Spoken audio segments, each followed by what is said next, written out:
મિત્રો, આજના સમયમાં લોકોના શરીરમાં લોહીની કમી ખૂબ જ કોમન થઈ ગઈ છે.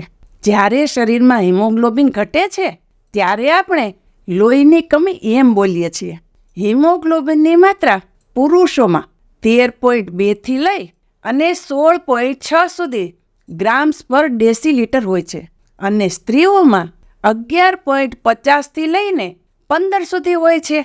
હવે વાત કરીએ હિમોગ્લોબિનનું શરીરમાં કાર્ય શું હોય છે.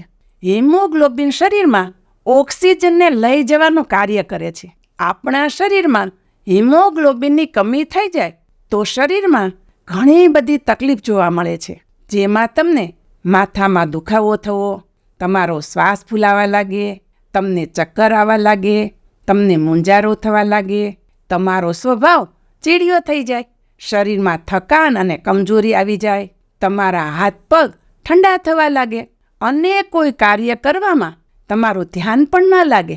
આ બધી હિમોગ્લોબિન કમીઓ છે અને આ કમીઓને એનિમિયા પણ કહેવામાં આવે છે. અને જો તમને હાર્ટની કોઈ બીમારી હોય અને સાથે એનિમિયા થાય તો તે ખૂબ જ ખરાબ વસ્તુ છે. કિડનીમાંથી પણ એનિમિયા ઉત્પન્ન થઈ શકે છે. હવે વાત કરીએ આપણે હિમોગ્લોબિન કઈ રીતે વધારી શકીએ. હિમોગ્લોબિન વધારવા માટે સૌથી મહત્ત્વનું છે તમે વિટામિન સીનું સેવન શરૂ કરો. અને વિટામિન સીની સારી માત્રા તમને પપૈયા, સંતરા, લીંબુ, સ્ટ્રોબેરી, બ્રોકલી, દ્રાક્ષ, ટમેટાં આ બધી વસ્તુમાં વધુ માત્રામાં વિટામિન સી મળે છે. અને એક બીજું હોય છે ફોલિક એસિડ. તે આપણા રક્તકણો બનાવવા માટે જરૂરી છે.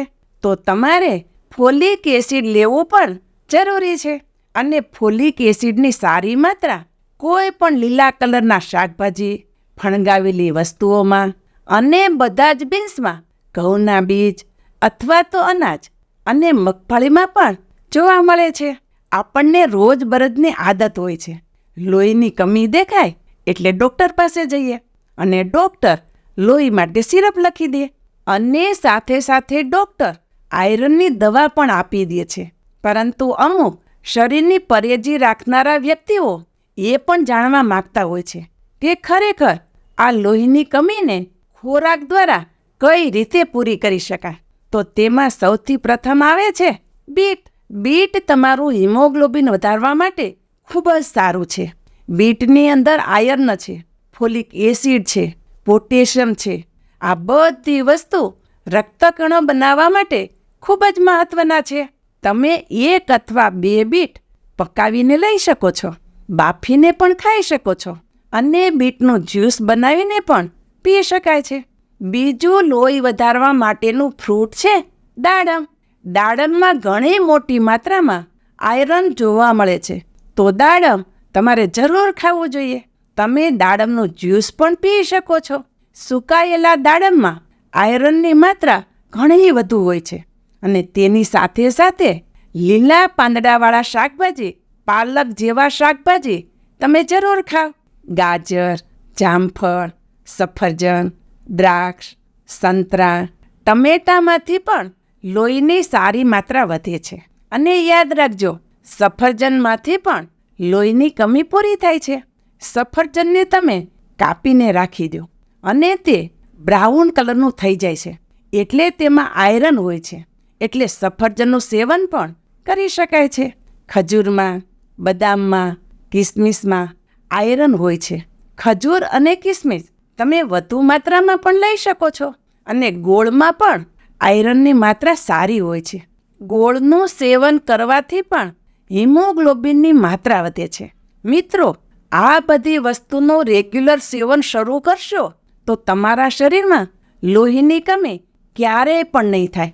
મહિલાઓની અંદર દર મહિને લોહીનો લોસ થાય છે એટલે સ્ત્રીઓમાં એનિમિયાની બીમારી વધુ જોવા મળે છે અને પુરુષોમાં એનિમિયાની બીમારી તેટલી બધી જોવા મળતી નથી. તો બહેનો માટે આપણે કહ્યું એ મુજબ બીટ, દાડમ, સફરજન અને જેટલી પણ લીલા પાંદડાવાળી શાકભાજી છે તેનું દરરોજ સેવન શરૂ કરવું જોઈએ, જેથી તમારું હિમોગ્લોબિન ઘટે નહીં અને હિમોગ્લોબિન વધવા લાગે. મિત્રો, મને આશા છે આજનો આ વિડીયો તમને જરૂર પસંદ આવ્યો હશે અને આ વિડીયોમાંથી તમે કંઈક ને કંઈક નવું શીખ્યા હશો. જો વિડીયો તમને સારો લાગ્યો હોય તો વિડીયોને લાઈક અને ચેનલ ઉપર નવા હોય તો ચેનલને સબસ્ક્રાઈબ પણ કરો અને બધા લોકો સાથે શેર કરો. હું શારદાબેન ગોસ્વામી તમને ફરી મળીશ એક નવા જ વિડીયો સાથે. ત્યાં સુધી મસ્ત રહો, સ્વસ્થ રહો.